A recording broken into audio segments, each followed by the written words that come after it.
As you know, I wasn't waiting for the elections to end to focus on this major threat to the economy. I wish others had. It would have given us more time to fix this major problem. But at least now there's a focus on one thing and one dangerous man, a man who's not elected, who's never run for office, and is standing in the way of a potential economic disaster. Taxes went up, spending didn't go down. He's been called a kingmaker, a patriot, and the ideological godfather of the Tea Party.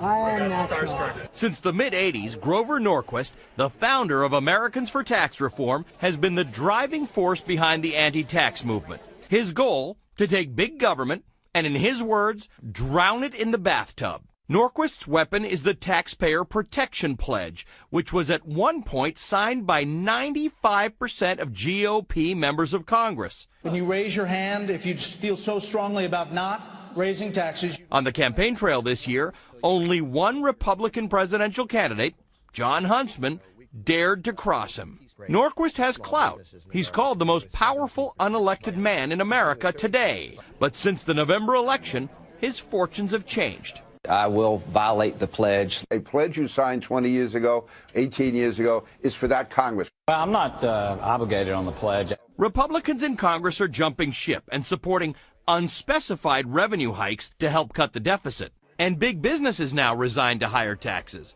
Here's Goldman Sachs' Lloyd Blankfein. If we had to lift up the marginal rate, I would do that. Norquist's response? To be fair to everybody, some of these people have had impure thoughts. No one has pulled the trigger and voted for a tax increase. To be sure, Norquist is still raking in big bucks.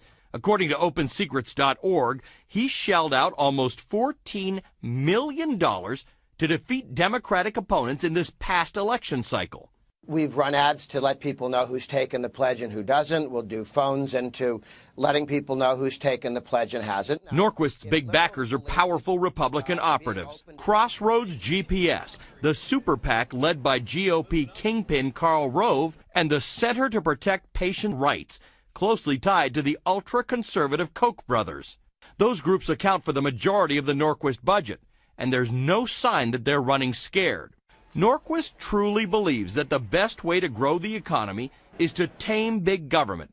He told me recently he will be vindicated no matter how many politicians break the pledge. What happens if they break the pledge? Because you've got money behind you. So do you pile on and try and get them defeated in the next election? These are self-enforcing. Why? Because the American people elect people who they want to reform government rather than raise taxes. Norquist is clearly looking toward the 2014 midterm elections. But one high-profile figure from the Fix the Debt movement believes that Norquist's clout is clearly waning. I don't view this as as the end of Grover Norquist. I don't think he suddenly disappears and never to be seen of again. But I think his aura of invincibility has been largely shattered.